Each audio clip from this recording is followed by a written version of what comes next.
guddiga qaramada midoobay ayaa sheegeen in kooxda al-shabaab ay ku duqeeyaan xerada xalani hoobiyaal laga keenay waqooyi Kooriya. warbixinta ayaa lagu daray inay macquul tahay in xiriir uu ka dhaxeyn karo labada dhinac. al-shabaab oo xiriir la leh kooxda al-qaacida ayaa 6 jeer oo kala duwan duqeysay laboorka caalamiga ee cadde intii u dhaxaysay bilihii February ilaa May. mid ka mid ah hoobiyeyashan ayaa laga soo tuuray goob masaafo ahaan u jirto laboorka cadde 60 mm.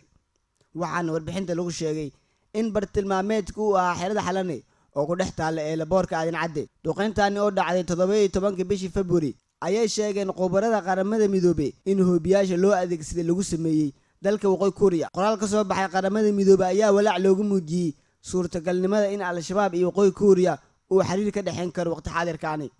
xarunta qaramada midoobay waxay ku taalaa Mareykanka.